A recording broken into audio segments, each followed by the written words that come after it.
I'm from Columbus. I'm from Columbus, Ohio.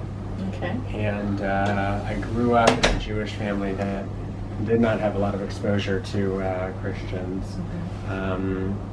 So only when I came back more like as an adult, I became the rabbi of the synagogue that my grandfather was the rabbi for many years. And In Columbus? yeah. Okay. So I grew up in the synagogue. My grandfather was the rabbi. He passed away, and I was in rabbinical school and seminary. And they asked me to come back and take over for him after he passed. So me and my wife moved from Israel actually to Columbus, and that was really wonderful. How long were you there? For 5 years. Okay. For 5 years. So that was very special to be, His stepping into his right. role. Exactly. And it was really for the first time that I met Christians, because I was involved with Jewish community work, and the Christians kind of kept popping up. They were interested in a speaker. They were interested and so nobody really knew what to do with them. The Jewish community. The history. Why are you here? Yeah, and like, what is your motive? They want to convert us, and so so nobody really was interested in reaching out. Not even reaching out. Forget reaching out, but just Talking to them. yeah. And so I was like very young and inexperienced, and I guess naive or open-minded, whatever it was. And this was in Columbus. In Columbus. Okay. Yeah, and so I started building relationships with the local Christian Zionist community. Great. So I became like their go-to guy whenever they would want like a speaker or. So I started teaching classes actually to Christians about Israel. Oh, nice. And it was What year was this, approximately?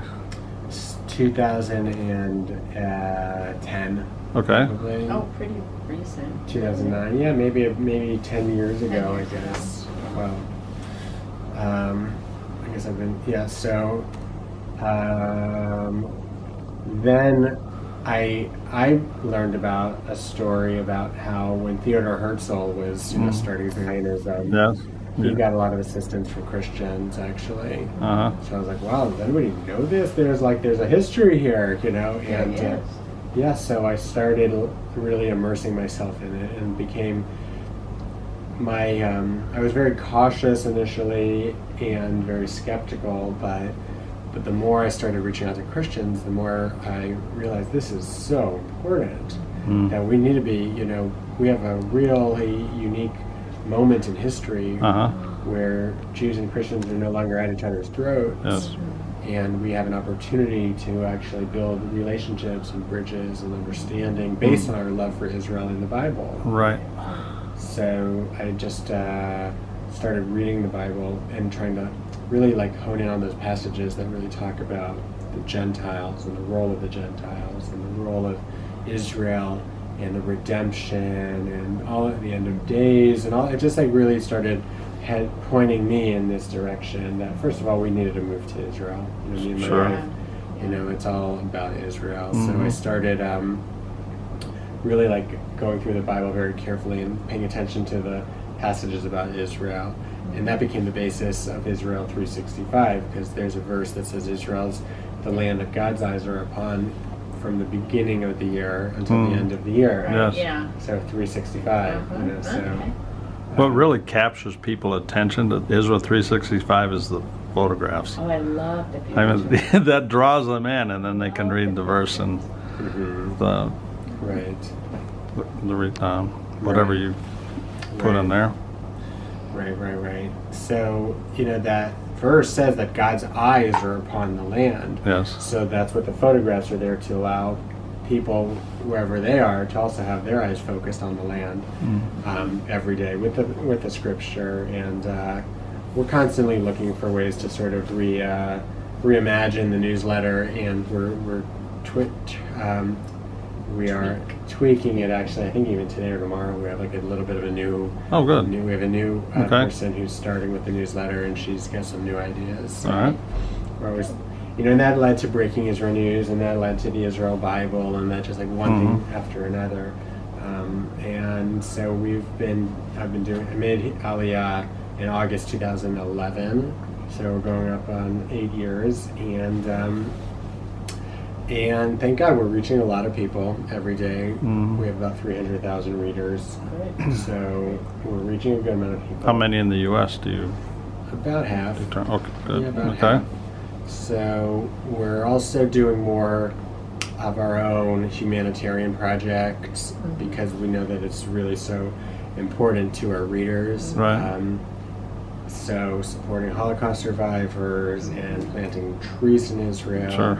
All of those things that you've been involved with, many of them. And again, because we've been doing it for a while, and because we're also pretty focused on technology here and digital media and social media, so we're able to, I think we've been able to grow pretty quickly because we're not like an old-fashioned organization that sort of has, I don't know, 20th century ways of doing things. Right, You yeah. don't have any print material. We don't have print, we don't have the overhead, we don't have a big, huge staff, we don't have a building. You know, all of those things that sort of like older organizations are oftentimes, I don't know.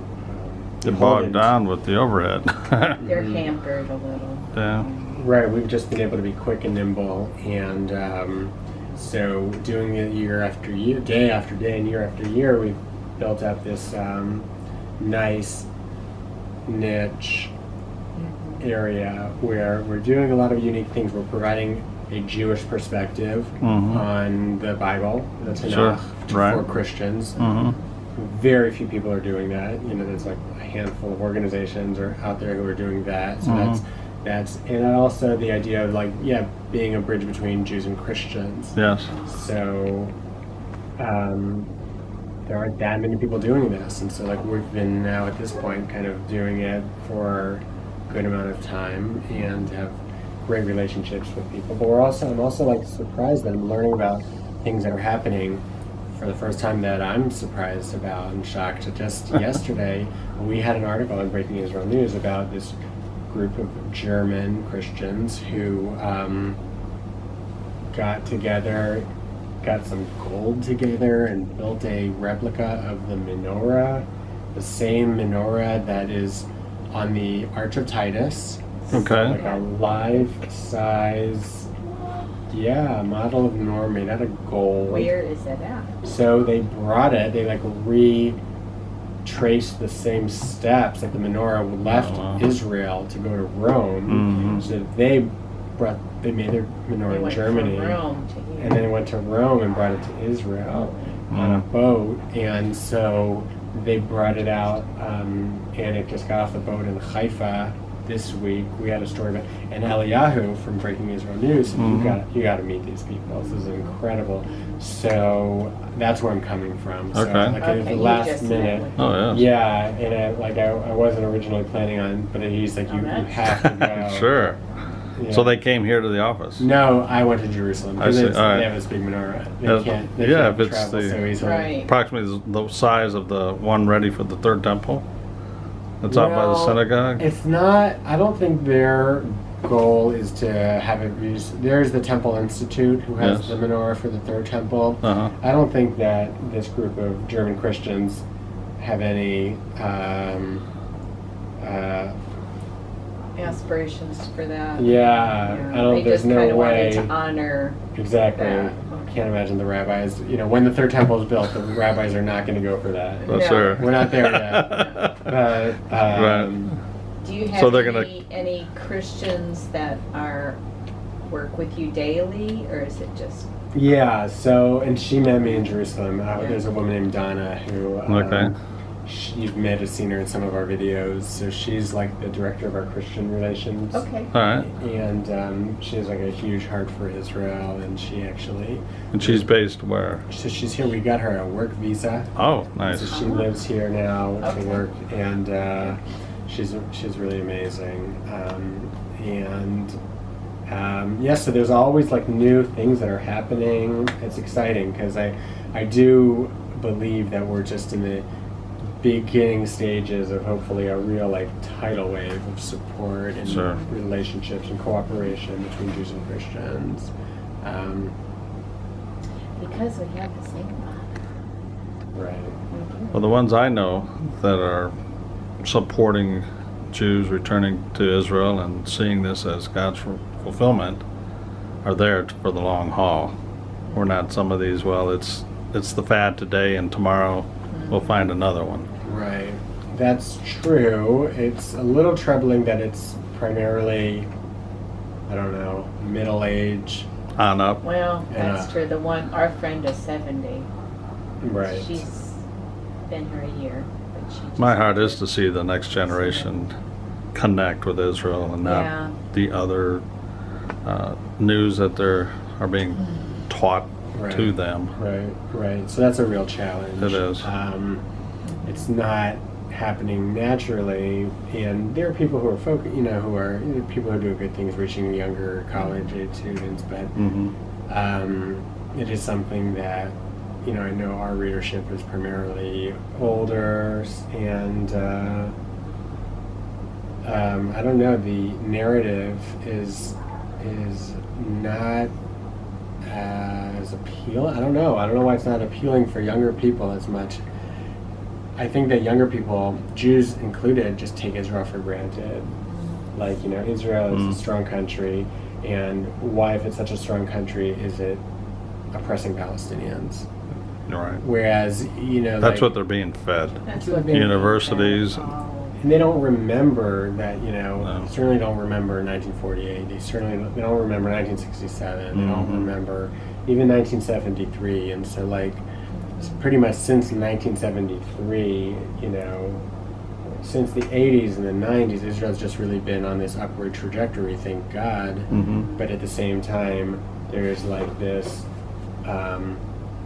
the what's it called? The optics kind of make it like there's this, inequality between Israelis and the Palestinians without the context or the background or the history. Right. So that's one of the things we're up against, and we're trying to hit as many of these important items as we possibly can. Uh-huh. But I guess our focus really is on the Bible, education, teaching about how there's a very strong connection between the land of Israel and the people of Israel and the God of Israel. Yes. Very good. Sounds good.